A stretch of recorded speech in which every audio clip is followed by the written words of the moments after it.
मारवा studio से 30 अक्टूबर को एक नई शुरुआत की गई है। द टर्बन ट्रैवलर नाम से प्रसिद्ध अमरजीत सिंह चावला अपनी कार से अब तक 87 देश घूम चुके हैं और इनका टारगेट 200 देशों में भारत और धर्म का प्रचार प्रसार करना है। 30 अक्टूबर को यह कोरोना काल के बाद फिर से स्पिरिचुअल टूर पर मारवा स्टूडियो से निकले। अमरजीत सिंह चावला ने अपने इस टूर के बारे में बताते हुए कहा है कि मुझे बहुत इंस्पिरेशन मिलती है जब मैं सारी दुनिया घूमता हूँ और अपने भारत और धर्म को पूरी दुनिया तक फैलाता हूँ। इस यात्रा के पीछे उनका मकसद लोगों से अपना सपना जीने के लिए कहना है। उनका मानना है कि सपने अच्छे होते हैं और दुनिया में ढेर सारी नकारात्मकता के बावजूद हमें सपने देखना नहीं छोड़ना चाहिए। अगर आप पूरे लगन से सपने को सच बनाने के लिए काम करें तो सपने सच हो सकते हैं। इसमें समय लग सकता है, पर अगर आपको सपने से प्रेम और लगाव हो तथा हिम्मत और आत्मविश्वास हो तो कोई भी सपना ऐसा नहीं है जिसे पूरा नहीं किया जा सके।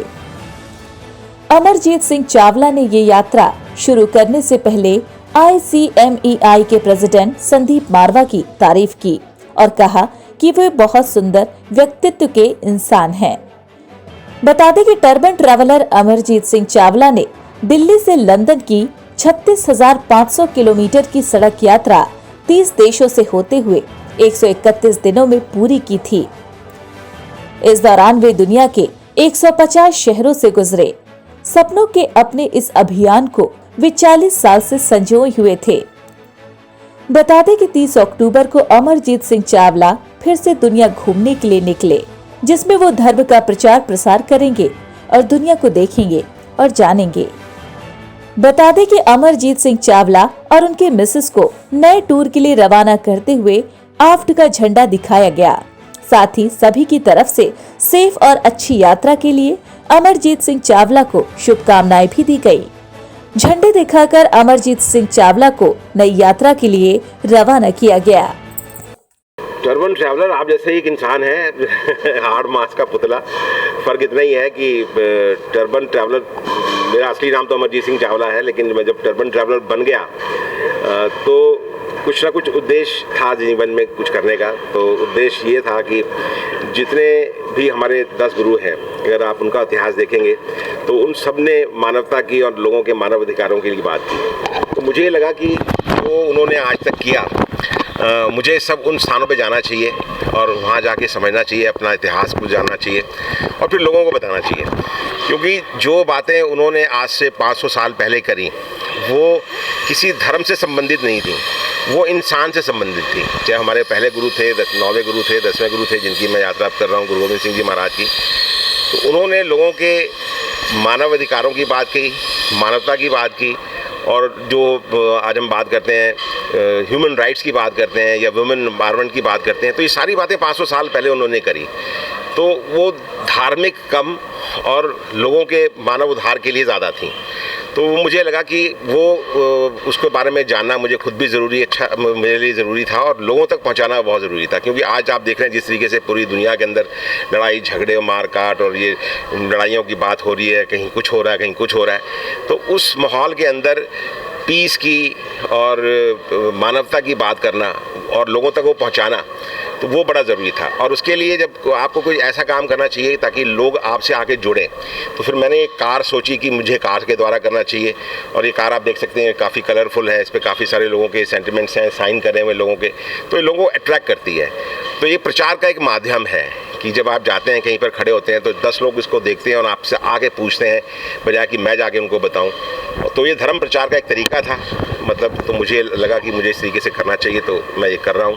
सर, इतने सारी कंट्री आप घूम चुके हैं, जी, कैसा एक्सपीरियंस रहा, कैसा लगा? बहुत अमेजिंग एक्सपीरियंस है, क्योंकि घर बैठ के आप टीवी पे या यूट्यूब पे आप पूरी दुनिया तो घूम सकते हो, देख सकते हो, लेकिन जब खुद जाके आप एक्सपीरियंस करते हो तो वो कुछ अलग ही होता है और वो शब्दों में बयान नहीं हो सकता, क्योंकि वो एक एक्सपीरियंस है। ठीक है। जब आप जाते हैं, अब जैसे मैं आपको अपना बताता हूँ कि जब मैं गारमेंट एक्सपोर्टर हूँ पेशे से मैं, और काफ़ी सारी दुनिया में घूमा हूँ, 87 कंट्रीज़ मैंने ट्रैवल करे हुए हैं। तो जब मैं जाता था अपने व्यापार के लिए या बिज़नेस के लिए या वेकेशंस के लिए, तो वो घूमना कुछ अलग किस्म का होता था। तब आप जाते थे कि आप बिज़नेस मीटिंग के लिए गए, फैमिली के वेकेशन के साथ गए, तो 5-6 दिन के लिए ट्रिप लिया आपने और आप मेन सिटी में जाके मेन चीज़ें देखा है। लेकिन जब आप रोड से ट्रैवल करते हो तो वो बिल्कुल ही अलग होता है, क्योंकि उसमें आप एक तो आपके पास फ्रीडम होती है, आप टूर पे नहीं जा रहे हो या पब्लिक ट्रांसपोर्टेशन यूज़ नहीं कर रहे हो, आप अपनी गाड़ी यूज़ कर रहे हो। दैट्स नंबर 1, जो सबसे बड़ा एडवांटेज होता है। और दूसरा एडवांटेज ये होता है कि आप उस कंट्री का जो कंट्री साइड है वो देख सकते हो। तो एक्चुअली जो खूबसूरती है वो कंट्री साइड में है। आज इंडिया की हम बात करें तो मुझे इतने साल हो गए, मेरी 63 साल की उम्र हो गई, मैं कभी नॉर्थ ईस्ट नहीं गया था। जब मैं नॉर्थ ईस्ट में होके आया अभी पिछले 2 साल पहले, तो वो इतना खूबसूरत है जिसका आप अंदाज़ा नहीं लगा सकते थे। हम लोग नॉर्थ इंडियंस हैं तो हमने क्या ज़्यादातर कश्मीर हो गया, यहाँ पर लेह लद्दाख हो गया, मनाली हो गया, नैनीताल, मसूरी, यही देखा हुआ है। लेकिन जो नॉर्थ ईस्ट आप जाते हैं वो इतना ज़्यादा खूबसूरत है कि जिसकी आप कल्पना में नहीं कर सकते। तो मेरा तो लोगों से ये कहना है कि आप अपने देश में भी जाएं, रोड ट्रिप लगाएं, और ख़ास तौर से नॉर्थ ईस्ट ज़रूर जाएं। अगर आपने वो नहीं देखा तो आपने इंडिया मिस कर दिया। सर, लगभग आप 100 कंट्री जा चुके हैं। जी, मुझे 100 कंट्री भी अभी मैं पूरा नहीं किए, मुझे 197 कंट्री पूरे करने हैं। अभी मैंने 87 करे हैं। इस बार क्या नया होने वाला है और कहाँ कहाँ जाने वाले हैं? इस बार हम यात्रा करें श्री गुरु गोविंद सिंह जी के ऊपर, जो हमारे 10वें गुरु थे। और उनका जब भी हम कोई यात्रा करते हैं किसी भी गुरु की, तो उनके जन्म से लेकर और उनके जब वो अंत समय तक, जब वो ज्योति ज्योत समाए, तब तक के जिन जिन स्थानों पर वो गए, वहाँ पर उन चीज़ों का क्या इतिहास है और वो इतिहास क्या कहता है, क्या मैसेज देता है। और जहाँ पर वो गए उनके चरण पड़े, वहाँ पर अब गुरुद्वारा साहब हैं, तो उन गुरुद्वारा साहब में जाके उनके दर्शन करने और वो सारा इतिहास जो है वो लोगों को बताना। तो हम इसकी वीडियोज़ बनाते हैं और फिर उसका प्रचार प्रसार होता है। और ये बड़ा खूबसूरत तरीका है अपनी बात को लोगों तक पहुंचाने का। और ख़ास तौर से वो बात मेरी नहीं है, वो मानव अधिकारों की बात है जो हमारे गुरुओं ने करी, ह्यूमन राइट्स की बात है, मानवता की बात है और पीस की बात है, अमन की बात है। तो एक अच्छा मैसेज है जो हम इस तरीके से लोगों तक पहुंचा रहे हैं। सर, संदीप मारवा जी के यहाँ से, मारवा स्टूडियो से आपको पिछली बार भी हम लोगों ने कवर किया। हाँ जी, वहाँ से आप निकले। हाँ जी, हाँ जी। यहाँ से भी आज फ्लैग ऑफ होने वाला है। तो मारवा स्टूडियो और संदीप मारवा जी के बारे में क्या कहें? संदीप मारवा जी एक बड़े खूबसूरत इंसान हैं और हमारे दोनों में इस करके बहुत ज़्यादा बनती है, क्योंकि वो भी जो ICMI जो है उनका जो उद्देश्य है वो भी पीस है, ठीक है, through the culture and art and culture. और उन्होंने मुझे अपना ब्रांड एम्बेसडर भी बनाया हुआ है। तो मुझे लगता है कि जो वो कर रहे हैं और जो हम कर रहे हैं वो दोनों आपस में मिलते हैं, तो इसलिए हमारा बड़ा अच्छा तालमेल बनता है। और वो बहुत अच्छे इंसान है, जब भी हम जाते हैं कहीं तो बड़े सपोर्ट करते हैं हमें। तो बहुत बहुत थैंक यू संदीप जी का।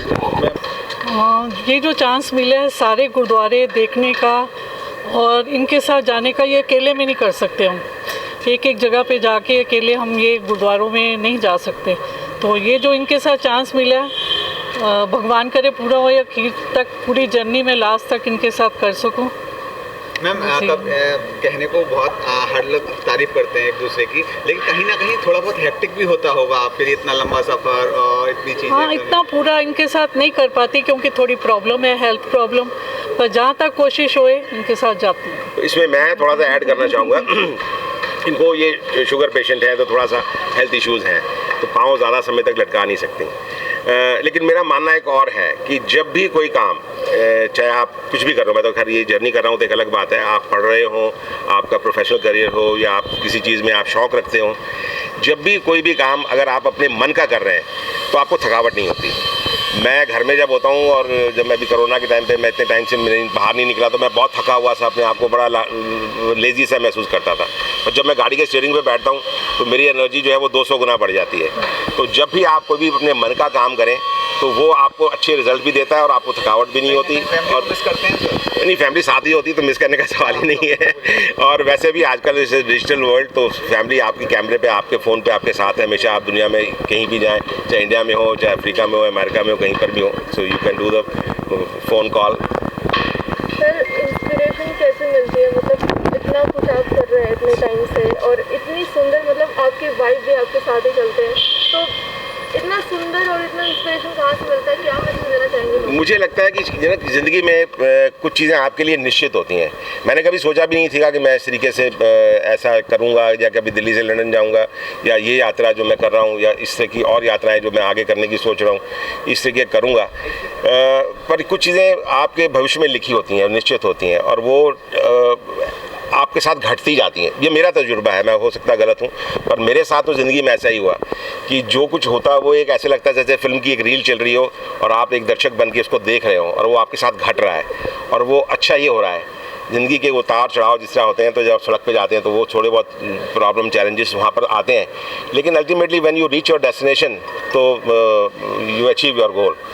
तो मैं तो ये कहूँगा कि आपके भी यंगस्टर्स जितने भी हैं, आपके भी अगर कोई ऐसे कोई गोल्स हो, नहीं है तो अपने गोल्स सेट करें आप, और ये समझें कि आप वाकई में करना क्या चाहते हैं अपने जीवन में, चाहे वो आपका सामाजिक जीवन हो या आपका कोई करियर हो, आप जॉब करते हो, बिजनेस करते हो, तो जो आप करना चाहते हो एक्चुअली आप उसको करें, और उसके बाद फिर देखें कि रिजल्ट्स कैसे निकलते हैं। आइडिया, इस नाम का आइडिया की बात कर रहे हैं, तो नाम जो है वो मेरा दिया हुआ नहीं, रखा हुआ नहीं है। ये मैं जब हॉलैंड में था तो वहाँ एक पत्रकार था आपकी तरीके से, उसने हमारा इंटरव्यू लिया, और नेक्स्ट मॉर्निंग जब सुबह उनकी न्यूज़पेपर की जो हेडलाइंस थी तो उसमें वो लिखा हुआ था बड़ा बड़ा, the turban traveller is in town. और आप परिवार की बात कर रहे थे, तो मैं परिवार के सहयोग की बात कर रहा था, तो मैं मिलवाता हूँ आपको अपने बेटे से, और अपनी जो मेरी डॉटर इन लॉ है, मेरी बेटी समान है। ये अनुजीत है, मेरे बेटे हैं, ये अंबिका कौर हैं, ये मेरी डॉटर इन लॉ है। तो मेरी एक बेटी है, वो अनफॉर्चुनेटली आज नहीं आ सकी, और 2 मेरे ग्रैंडसन हैं। तो ये छोटा सा परिवार है, और मेरे माता पिता हैं वो मेरे साथ रहते हैं, और पूरे परिवार का बड़ा सहयोग है। अब इनसे पूछ सकते हैं कि ये कितना सहयोग देते हैं इस चीज़ कर रहे हैं, कुछ अलग चीज़ कर रहे हैं सब लोगों से हटके, उस पर आप क्या बोलना चाहेंगे? मैं एक चीज़ कह सकता हूँ जी, I am very proud son, and हमेशा ये प्रे करते हैं कि इनकी हेल्थ ठीक रहे और ये और ऐसी जर्नीज प्लान करते रहें। कहीं ना कहीं आपके फैमिली में मतलब आप लोग मिस करते हैं टाइम स्पेंड जो होता है फैमिली का, वो सारी चीज़ें मिस करते हैं? हम कोशिश करते हैं कि जहाँ हम पहुँच सकते हैं उनके साथ, या कभी वो यहाँ फ्री टाइम होता है तो हम अपना अलग से एक ट्रिप प्लान करते हैं हॉलीडे का। जैसे पीछे अभी हम मनाली गए 10 दिन के लिए, तो बहुत एक अच्छा टाइम स्पेंड हुआ। तो उस तरीके की हम अपॉर्चुनिटीज़ को छोड़ते नहीं हैं। आप भी फ्यूचर में कुछ ऐसा यूनिक करना चाहेंगे? बिल्कुल, इंस्पिरेशन है, तो वी आर गेटिंग इंस्पायर्ड। मतलब मेरी जनरेशन के जितने भी 40s के जो हम हैं, जब भी अब देखते हैं तो हमें बड़ा वो लगता है कि if he can do at 60+ why can't we do. तो ऑब्वियसली एक ही इंस्पिरेशन है, और ये आगे चल के ज़रूर मैं भी कोशिश करूँगा इसको कैरी फॉरवर्ड करूँ।